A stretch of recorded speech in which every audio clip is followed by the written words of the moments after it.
ব্রাজিলের মতো দলগুলো যখন আসলে বিশ্বকাপ শুরু করে তখন সবারই ফোকাস এই ম্যাচগুলোর দিকে থাকে, কারণ টুর্নামেন্ট শেষে এই দলগুলোই হয় চ্যাম্পিয়ন হবে, নতুবা রানার্স আপ কিংবা টপ 4-এ জায়গা করে নেবে। সেই দৃষ্টিকোণ থেকে মরক্কোর বিপক্ষে ম্যাচটা ব্রাজিলের জন্য আসলে কতটা প্রত্যাশিত হলো এমন বিশ্লেষণ যখন শুরু হয়েছে তখন কিন্তু দেখা যায় যে আশা, ভরসা এবং একই সঙ্গে শঙ্কা দুটোই রয়েছে এই ম্যাচে। প্রথমেই যদি এই ম্যাচের ইতিবাচক দিকগুলোর দিকে আমরা ফোকাস করি, সেটা হচ্ছে মেটলাইফে ব্রাজিল যে ম্যাচটা শুরু করেছে মরক্কোর বিপক্ষে, সেটা নিশ্চিতভাবেই একেবারে নড়বড়ে একটা শুরু বলা যেতে পারে। কারণ মরক্কো শুরুর দিকে এমনভাবে ব্রাজিলকে চেপে ধরেছিল, মনে হচ্ছিল যে হয়তোবা এই ম্যাচে ব্রাজিল 2 বা ততোধিক বা তার চেয়েও বেশি গোল কনসিড করে ফেলতে পারে, এবং ব্রাজিল কিন্তু শুরুতে গোল হজম করে। কিন্তু সেখান থেকে ব্রাজিল যেভাবে বেরিয়ে এসেছে, প্রথমে সমতায় ফিরেছে, তারপর ম্যাচের বাকি সময়টুকু, স্পেশালি যদি প্রথমার্ধের শেষ দিক থেকে শুরু করে দ্বিতীয়ার্ধের পুরো সময়টা যেভাবে আধিপত্য বিস্তার করে খেলেছে, তাতে নিঃসন্দেহে বলা যেতে পারে এই দলটা অনেক দূর যাবে। অর্থাৎ কার্লো অ্যানচেলোত্তি যে দলটাকে সাজিয়েছেন সেটা যে লম্বা রেসের ঘোড়া হবে তা বলা যায় অবলীলায়। বিশ্বকাপ শুরুর আগে এই ব্রাজিলকে অনেকেই কিন্তু ফেভারিটের তালিকায় রাখেননি। স্বয়ং ব্রাজিলের প্রায় 56% ভক্ত এইবারের বিশ্বকাপ নিয়ে তাদের কোনো আশা ভরসা নেই। দিন শেষে মনে হচ্ছে এটাই ব্রাজিলের জন্য সবচেয়ে পজিটিভ একটা দিক হয়ে থাকতে পারে, কারণ প্রত্যাশা যখন কম থাকে, ফুটবলারদের উপর যখন চাপ কম থাকে, তখন কিন্তু ফুটবলাররা তাদের স্বাভাবিক পারফরমেন্স করতে পারেন, এবং সেটাই যদি দিন শেষে হয় বা টুর্নামেন্ট শেষে যদি হয়, তাহলে অবাক হওয়ার মতো নিশ্চয়ই কোনো কিছু থাকবে না। আরও যেই গুরুত্বপূর্ণ যে বিষয়টা, সেটা হচ্ছে নেইমারকে ছাড়াই ব্রাজিল মরক্কোর বিপক্ষে যে পারফরমেন্স দেখিয়েছে, এবং এই দলটায় যখন নেইমারের মতো একজন ফুটবলারের ইনক্লুশন হবে, তখন দলটার শক্তিমত্তা, ব্যালেন্স, একই সঙ্গে আক্রমণ ভাগে তাদের যেই ক্ষিপ্রতা, সেটা কিন্তু আরও বহুগুণে বেরিয়ে যাবে।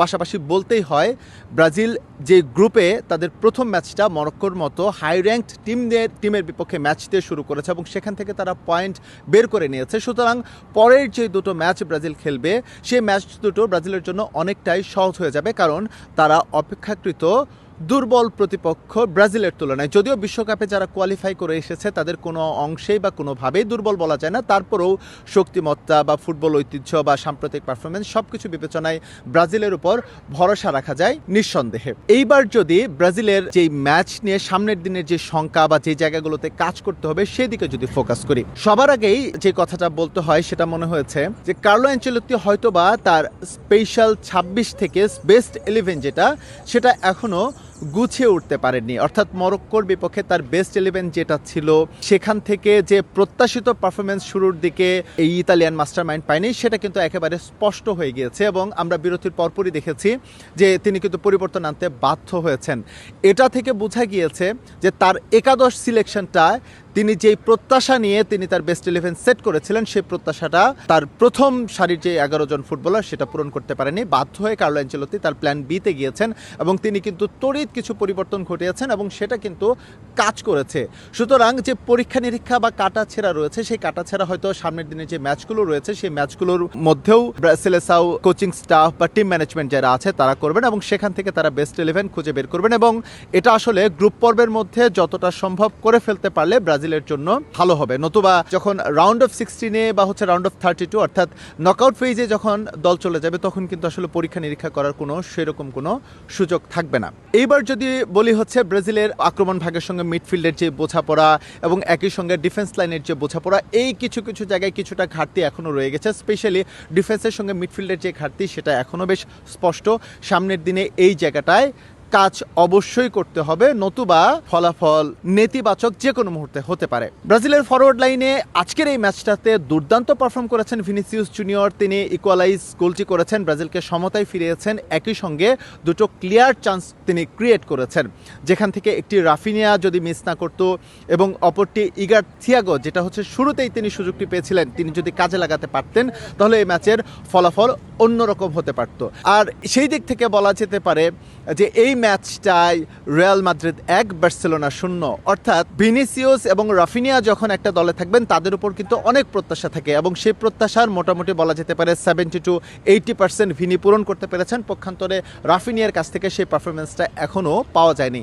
তবে তারা আসলে যে মানের ফুটবলার, হয়তো বা সামনের দিনে যে ম্যাচগুলো রয়েছে সেই ম্যাচে সেখান থেকে ভালো কিছু তারা বের করে নিয়ে আসবে বা ভালো কিছু হবে সেই প্রত্যাশাটা রাখা যায়। আমরা কদিন ধরে দেখছি যে ব্রাজিলের এই দলটা কঠোর গোপনীয়তার মধ্যে রাখা হয়েছে এবং সব ধরনের চাপ, গণমাধ্যম থেকে শুরু করে তাদের সোশ্যাল সাইট হ্যান্ডেল সব কিছু থেকে তাদের দূরে রাখা হয়েছে।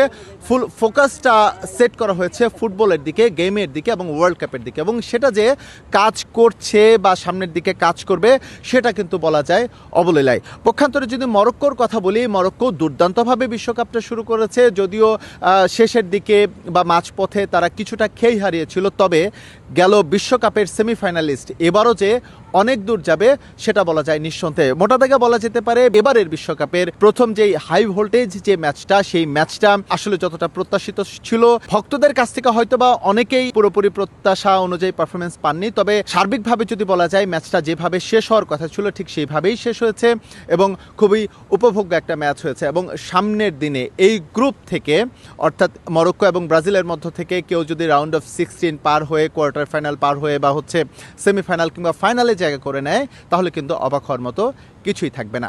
নিউ ইয়র্ক থেকে এস এম ইকবাল, সময় সংবাদ।